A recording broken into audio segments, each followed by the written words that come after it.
Well, there we go. Barry's Civic is completed. We fitted the induction kit. We've it already had an exhaust that we had modified to fit.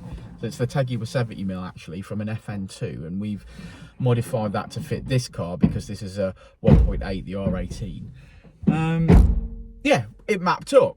We weren't sure what to expect, to be fair, but the science is all the same, and we've got 10 wheel horsepower out of just the software. Yeah, I think that's all right. I think considering we'd already sort of made a little bit of an induction kit, to be honest, induction kit, I don't know, it's only 2.5 inch, but it's sort of what we had, wasn't it? If you understand what I mean. We got, we had a filter, we had some bits of pipe work, we sort of made it up, and we weren't sure what the MAF adapter was, but we found out that it was a sort of Ford/Nissan/Honda.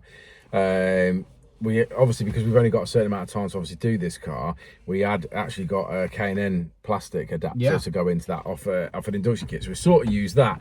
So that sort of really determined what size induction kit we were going to do. I don't think even if we'd have gone up to 3 inch, it would have actually made any difference in this particular instance. Just the fact that it's got an induction kit and obviously no one makes one is sort of a thing the customer wanted a little bit of noise from it. But yeah, overall, I think I've got to be quite happy with that. I think from the map point of view, we made 10 wheel horsepower. I don't think you're going to get a lot more than that, to be fair. These are 138 stock, and we finished on 145. So I don't think there's a custom manifold for them. So I think you're sort of limited in this sort of area. But that little bit of software that we've just done, yeah, it's still got the original manifold. It's still got the original cat in place. So yeah, obviously, you know, like in an FN2, like we often talk about, if you didn't make any adjustments to either of those two, you wouldn't make any gains. So yeah, maybe there's still room to make improvements on this car, for example, like go down the manifold route or whatever. But though I believe that would be expensive because it would be custom, and obviously it's a manifold. And yeah, you know for that sort of price, you might as well be trying to get yourself in a K20. Yeah, it would be some money, that's for sure. But no, really happy with that. It's an absolutely lovely car, both inside and out. Yeah, we're just really happy, and thankfully he's going to collect it on the Honda day, which is Saturday, which will be nice as well. So yeah, well, should we have a look at that graph? Let's go look at the graph. Well, there we go. Not bad for a 1.8 NA. Yeah, we've made power from the get-go. It's not massive amounts of power, obviously, but it's 10 wheel horsepower, and that definitely counts. So quite happy with that. The red line is obviously it had an induction kit and an exhaust by that point, and then the blue line just shows the tuning.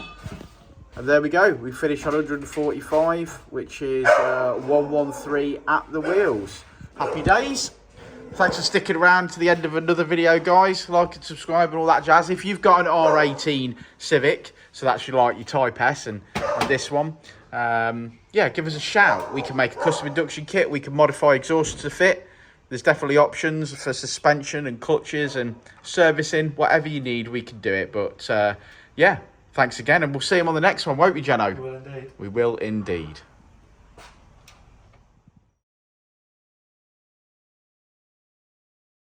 I'll say it again. Life moves pretty fast.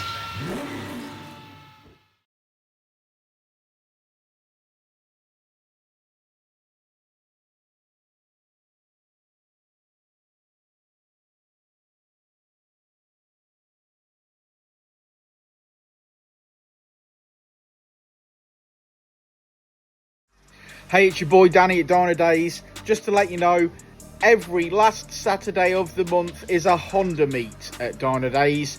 So that's every last Saturday, 9 AM till 12 noon. We've got a rolling road here if you need it. But otherwise, just come down in your Honda, park up, pop your hood, chat to other like-minded enthusiasts. We love it. It's chilled out. So come and join us. Last Saturday of every month, Honda meet. Yeah.